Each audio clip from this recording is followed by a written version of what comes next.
Hello and welcome to one of those videos where I check out a game that is sent my way. I know, I always say that I don't have enough time to check out stuff sent my way, but if it's actually in line with what I usually cover on the channel, I don't see why not. Simply because most of the time, these games just become available with no patches or updates to speak of. Or, much like the subject of this video, are merely a demo. That means there is a lot more work expected of them as time goes on, so do expect a whole lot less complaining and a lot more focus on what I personally believe has potential and maybe a few suggestions. Doubtful anyone listens, but hey.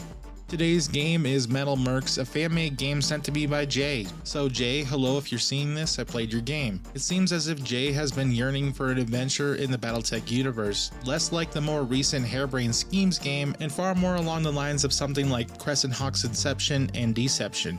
Of course, this isn't entirely surprising as he runs a channel full of content centered around those games, so make sure to check that out if you're interested. There will be a link in the description below, along with a link to the MetalMercs Steam page if you're interested by the end of this video. Much like the Crescent games, MetalMercs is an open adventure RTS hybrid. Officially, it doesn't take place in the battletech universe, but as the game is still being put together, some assets have been used as placeholders for the time being. It doesn't really take away from the experience, however. There is a lot of passion put into recreating the classic, albeit somewhat forgotten titles that MetalMercs is meant to mimic. My absolute favorite part is the ability to walk around areas between missions, actually interacting with the world, rather than the vast array of overwhelming menu systems seen in later titles. You still have all the news bulletins and bar hopping of the original mechwarrior title present, but for some inexplicable reason, there is something more to actually being a character present within the battletech universe, or the MetalMercs universe.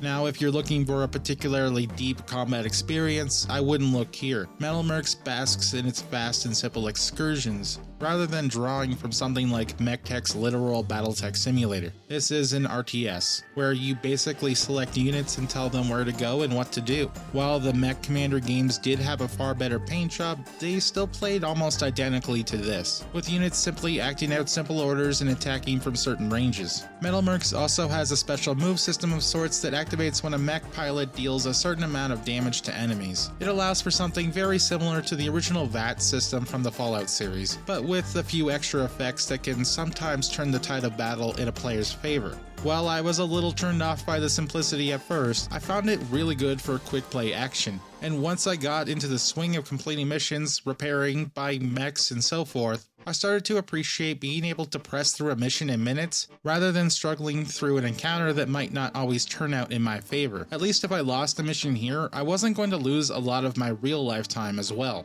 And for us who have lives outside of gaming, it's a huge plus. Now, obviously MetalMercs is still a work in progress and merely a demo. That being said, it still boasts a rather sizable game mode to play around with. You're still getting a campaign, albeit incomplete in some areas, but most of that isn't bothersome, and honestly, with the developer being so transparent, I don't know why it would even matter. What you're getting is completely free with the demo, lasting about 5 or 6 hours, and it's guaranteed to improve as time goes on.